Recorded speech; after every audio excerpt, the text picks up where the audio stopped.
What's up, tribe? How you guys doing? Welcome back to my channel. Go ahead and hit that subscribe button. I hope you like this video. This is going to be your review for the Real Housewives of Atlanta, season 13, episode 6. So we start this episode off.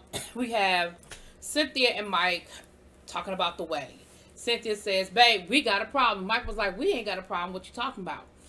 Well, we had more people RSVPing than we expected to RSVP.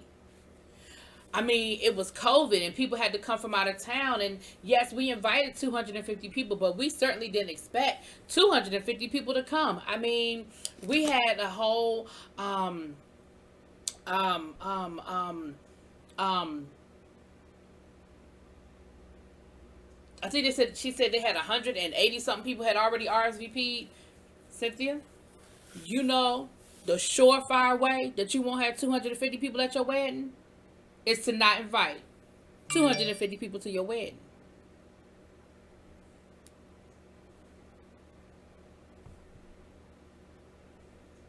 I mean, I guess you invited all those people because you didn't want to hurt anybody's feelings, but let's be clear. It was a pandemic. It was the middle of COVID, and I think people would have understood if you had decided that y'all were just going to have a small ceremony, invite essential people that are really intimate to y'all's family, and had a big party later, which is what Mike told you to do. So, do I have a whole lot of sympathy for you right now?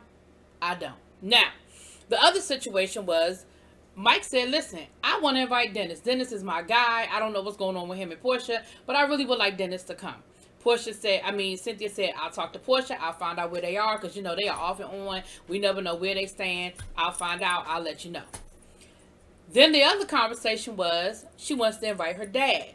Well, her dad walked her down the aisle in her first marriage to Peter. But since then, some things have happened, and her dad no longer have a great relationship. A lot of it goes back to the PSA that was done a few years ago on domestic violence, where the mom spoke of her domestic violence experiences that her dad, put his hands on her. And so Cynthia said that her and the dad aren't really in a good place because the dad probably blames her for it since it happened on the show and all of that. And then, it just created a really bad situation. And so she wants to invite her dad, but not sure how the mom is going to feel about it. Da da da da da. Boo da boo da boo. Okay. Drew and Ralph are moving into their new home. They are packing up. She said, "Listen, all this wrapping glasses individually, honey. The last time we moved, we had somebody do this for us. Like, I don't know about all this bubble wrap and paper and stuff. Like, there's a whole lot going on."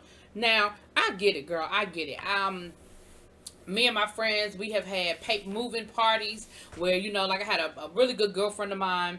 I love her to this day, but her and her husband, honey, they can't stay in one house, baby. They are always moving because they find nice houses. I mean, they're not moving because they have to. They're moving because they want to, but they find nice houses and they always moving. But listen, they invite us over and we have a packing party, right? We all pack up a different room. They feed us well. We play some music. We have a good time. It's fun. But let me tell you something. After about the second or the third move, I was like, girl, if y'all don't get some movers up in here, I'll just come to the housewarming party. Can I do that? But, so I understand. It can be a little tedious. So then we have her and Rob talking about where they are in their marriage and how his father passing away. It really put things in perspective. He's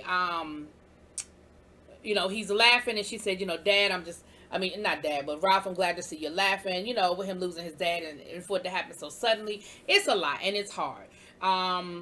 Whether it was sudden, whether you had some warning, it was hard." So they had like a balloon release, and she was just saying, "Listen, yes, it's hard. Yes, marriage is hard. Married couples, they fight, they argue, but I love my husband at the end of the day, and I'm going to do whatever I have to do to make this work. We're going to fight to make this work." So they had like this whole balloon release. It was real, staged and produced, but it was what it was. Yeah. So that was Drew and Ralph. Later on in the episode, they call her because she is on quarantine. So I guess at some point she was exposed and she couldn't be around the ladies. But they called her to let her speak on it or what have you. So Noelle is on her way, honey. Noelle is doing the damn thing out in LA. She got her own place. She is an influencer on Instagram. She's got all these followers. And now she gets paid to do beauty reviews and product placement and all that good stuff. She's got a YouTube channel and she's just doing some great things. So she's coming through. Told Cynthia, listen, I can only come through for 2 weeks, baby, because I got to get back, because I got boxes. People are sending me stuff and I have to do my job. I got contracts. I'm not mad about it. Listen, I ain't mad about it, Noel. You went to college, it didn't work. College ain't for everybody, okay? You want to be in acting, you want to be in the industry, so you moved to LA. You got a few connections. I mean, your daddy is Leon, Mike is in the industry, your mama, so you have a few ends. But, you know, building up a social media platform, yes, you got your foot in the door because of who your people are, and people are going to follow you because you was on reality TV and who your people are. But you took it, you twisted it, and you turned it into something. I'm not mad at you, Noel. I ain't mad at you at all, girl. Do that. Do that. And she's beautiful. She's gorgeous. She irritates me a little bit at the end of this episode, but we'll get there. Candy is getting ready for a charity event for her charity, Candy Cares. She said, listen, the thing about having to be home with COVID is that I've been able to spend a lot of time with my family. I'm still working, honey, but I'm being able to spend some time with my family. We see her call her attorney, a.k.a. Eva's husband, Mike Sterling, because he is representing her in her case against Brock to try to get her back child support. We talked about this in the first episode. I'm glad that we haven't talked about this in every single episode. But at the end of the day, you are only going after money that's already owed to you. She said that, you know, at this point, she would give the money directly to Riley or set up a trust for her.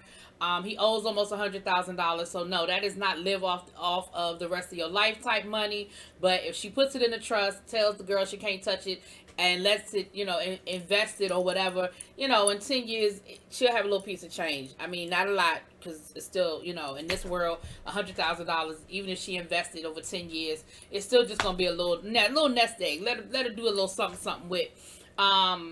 But, you know, Candy's thing was, the point is, at one point in time, this man was worth, he had millions of dollars as well. So, yes, I had money, but so did he. And he made a decision not to do what he was supposed to do. I'm not asking for additional money. I'm only asking for the money that is already in the court that he owes. Like, it's already in the court. It's not like he hasn't been ordered to pay this. He just hasn't paid it, and I haven't pressed the issue. This is Riley wanting me to press the issue. Now, I feel like a part of it is Riley is trying to punish her dad. But again, I mean, he wasn't there.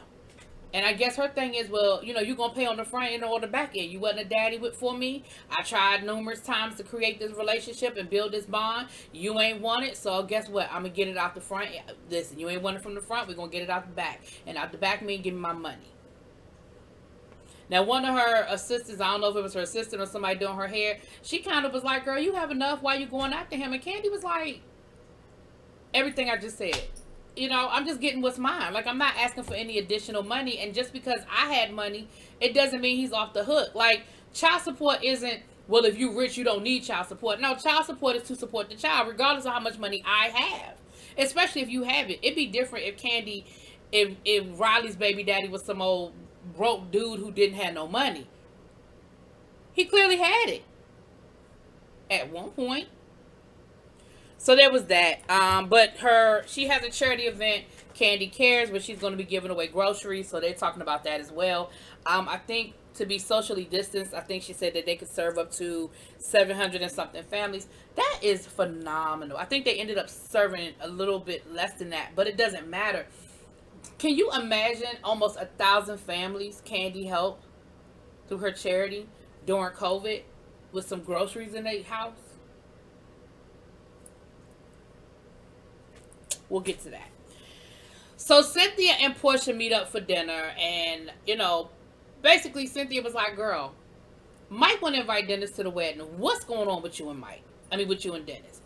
And Portia, yeah, I'm so in love with Portia's growth and maturity. And Portia said, you know, I got to the point where I was angry all the time. I was snapping and yelling. She said, I never really got over the affair. And I never stopped trying to make him pay for the affair. I never stopped punishing him. And as a result, I kept picking until there really was just nothing left. There wasn't anything left. And, you know, right now, we're co-parenting, but we're not in a great place. So do I want him to come to the wedding? Not particularly. Like, if you're asking me, and I respect the fact that you're asking me, no. But if it's, if Mike insists, I'm gonna need you to turn on your little charm, use your little womanly ways, and basically tell him, no, no, you asked me and the answer was no. Um, she also was saying how, with everything going on, and it's so much chaos in the world, that the last place she wants chaos is in her home. And so, ultimately, I guess I would like to see them work it out. But if they don't, I don't know how to, I'm so impressed with Portia. And that don't mean that Portia ain't gonna get on my nerves sometime, but I'm just seeing a different Portia this. I don't know if it's motherhood, I don't know what it is, but I'm really just seeing a different Portia this season. I really am, y'all, and I'm liking it. I'm liking it.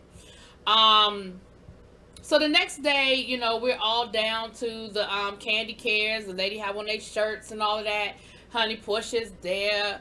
Well, all the ladies are there except for Drew and Latoya. Marlo was actually there that morning with Candy when they went to the farmer's market to pick some things up, and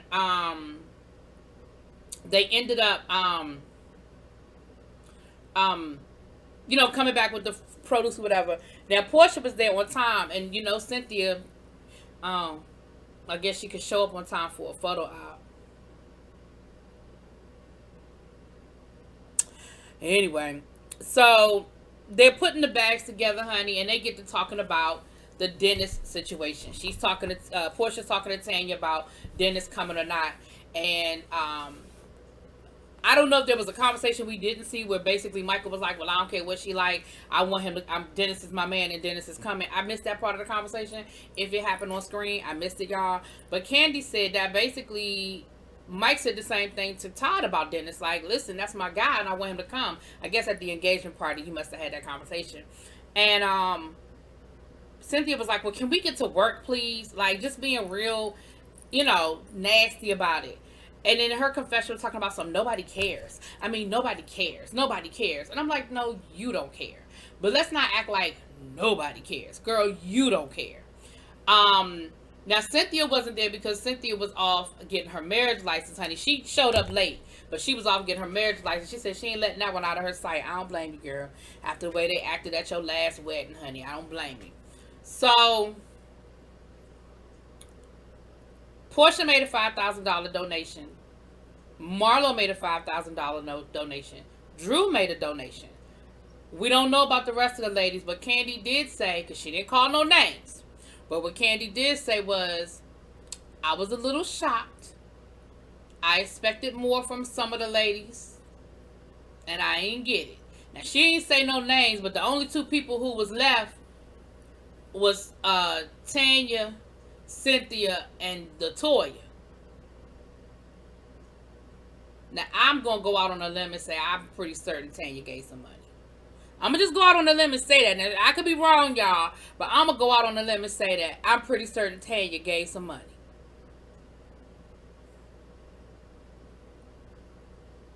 I don't know about the rest of them hoes. Okay. Now, so at a certain point, they sat down to have lunch, and they were discussing, basically, they were having a conversation about going on a trip. Y'all know how they got to do, right? This is supposed to be Kenya and Toya planning this trip, right? And it's time for us to get away, but of course we can't go far, and where we're gonna go. And they went through this whole conversation basically to settle on Charleston. So they're going to Charleston, they're gonna come up with some dates, yada yada yada. They had to talk about being tested for COVID, yeah, all of that. Great. So we know they go to Charleston. We know that's some fool-la-la, go down to the Charleston. We'll talk about that when we get there. So now Cynthia is going with Noelle. They're going over her mom's house to have lunch, dinner, whatever. And she's going to talk to her mom about wanting to invite her dad to the wedding. Y'all, let me preface this right now by saying I don't want to be disrespectful to nobody's mama, okay? So if you're going to be offended, then click me off now. I ain't going to cuss nobody's mama out. I ain't talking about that. But let me say this.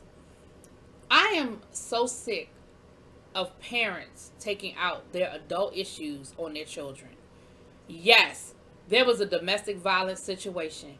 Yes, that was a serious situation. But at the end of the day, that was between the two of y'all. He beat his kids.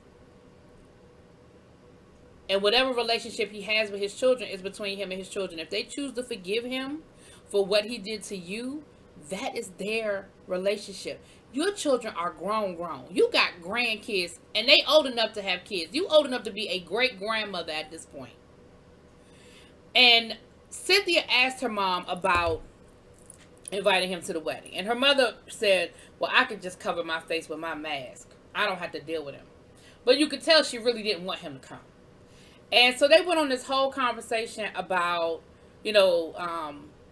the domestic violence and this and that. And Mallory was like, well, I still talk to him. He said, she said, I'm not as close to him as you are. I mean, as I am to you, but I still talk to him. I mean, he's my father. At the end of the day, he is still my dad. And Cynthia said, I haven't had a great relationship with him, since the PSA, but at the end of the day, I mean, he's still my dad. I want him to come to my wedding. Then the mama goes off on this tangent about, you tricked me into doing that. I don't know what a PSA is. You tricked me into doing this PSA. And no, what happened was you got some backlash from the people back home. Because she said, and the people back home in Alabama coming at me talking about Mr. Bailey wouldn't do that. Mr. Bailey is a church man. Mr. Bailey this and Mr. Bailey that. And you made me bring up that old stuff. I didn't know what that was. I didn't know what it was about. And Cynthia was like, but Mom, first of all, we told you what it was. You saw the cameras. You knew we were doing it for the TV show. It's almost like they broke the fourth wall and was like, girl, we did this for the TV show. What are you talking about? So now it's my fault. I made you. I tricked you. I cajoled you into this situation, but I didn't. You knew what it was. And I'm thinking to myself, you've been holding on to this all this time. You've been mad because she said I'm angry with you. So you've been mad at Cynthia all these years over that situation because that happened at least 3 seasons ago. That wasn't last season. I don't even think that was the season before last. I think that was the season before that. So I'm thinking, you've been holding on to this all this time and you've been mad about it. So then Noelle says, You're obviously making her uncomfortable. You're obviously putting her in a bad situation. I mean, I don't know how many times I've seen Grandpa, but I know how many times I've seen Grandma, and she doesn't ask much of us, and you can tell she doesn't want to do this, and I can tell she agrees with me because she's not saying anything, and so that's how I feel about it. I don't feel like you should invite her and make her uncomfortable and put her in and make her feel bad. She doesn't ask much of us, so we can do this for her. And I'm thinking, but again, it's not her wedding. It's not. And that's still her father. And if she wants to, if they don't have a good relationship and she's trying to extend an olive branch, that's, am I wrong? All right, I know some of y'all going to get me in these comments, but come on. That's just how I feel. And that's no disrespect to her mother. I'm not trying to make light of domestic violence. I'm not trying to make light of that whole situation because I know it is serious and I know it's a lot to it, but at the end of the day, he came to the first wedding.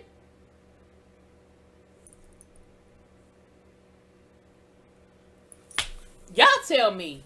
Put in them comments. Peace.